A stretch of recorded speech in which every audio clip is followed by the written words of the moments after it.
Having inherited the fastest growing economy in the G7, the Chancellor's budget has led to the highest borrowing costs since the pandemic, growth flatlining, business confidence plummeting and job freezes. And who has Labour chosen to pay the price for their economic illiteracy? Pensioners, family businesses and farmers. For months, farmers, farming businesses, professional advisors and economists, and now 8 major supermarkets have warned the Chancellor that she has got her figures wrong. But ministers cleave desperately to their soundbites. Let us hope they listen to the OBR. Yesterday, the independent OBR released additional information about this particular measure. They reiterated the high uncertainty of the predicted yield. They noted that the yield of this measure is likely to be reduced by 35% because of behavioural responses, that it is unlikely to reach a steady state for 20 years, and expressed grave concerns about the impact on older individuals and their ability to plan. In short, the reassurances provided by ministers are falling almost as flat as the economy.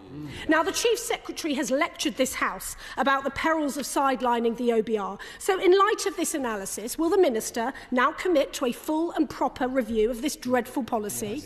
And the public have noticed that government ministers are failing to answer reasonable questions about their policies. Will the Minister therefore please give straight answers to the farmers and businesses watching this today? In light of this new analysis, how many farms does the Treasury think will be affected by changes to APR, BPR and BPR alone? What assessment has he made of the CAAV's findings that the Chancellor has underestimated the number of farms affected by this by a factor of 5?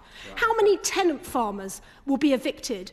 And as worrying reports of suicides amongst farmers begin to emerge, will he please do as the DEFRA Secretary has failed to do, which is measure the number of suicides over the next 12 months so that we can understand the human cost of this policy? And finally, Mr. Speaker, why does he think that Tesco, Sainsbury's, Asda, Morrison's, Marks and Spencer, Aldi, Lidl and Co-op all have come out against this tax policy and believe the Treasury's figures to be wrong? Why are they wrong and he thinks he's right? Minister. Thank you, Mr. Speaker. But I think there may be some confusion on the benches opposite about what the OBR data shows, because the data which was published by the OBR yesterday refers to exactly the same costing as was published at budget. It sets out the approach to modelling and the costing, which is typical and in line with other tax policies. Indeed, the data referred to by the OBR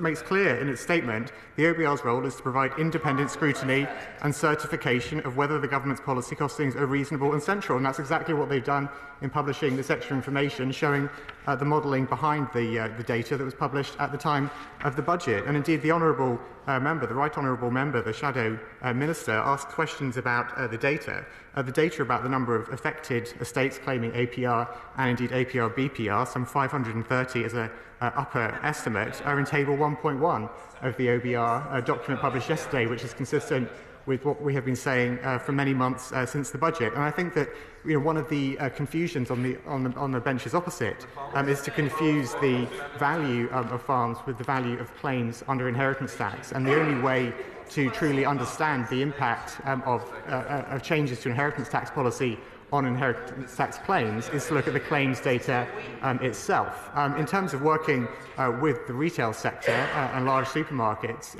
we're working in partnership with the large supermarket chains to make sure they're driving economic growth. We're very clear that some of the decisions we had to take at budget were difficult decisions which will have consequences, but we're determined to work with businesses right across the country to drive economic growth, the #1 mission of this government.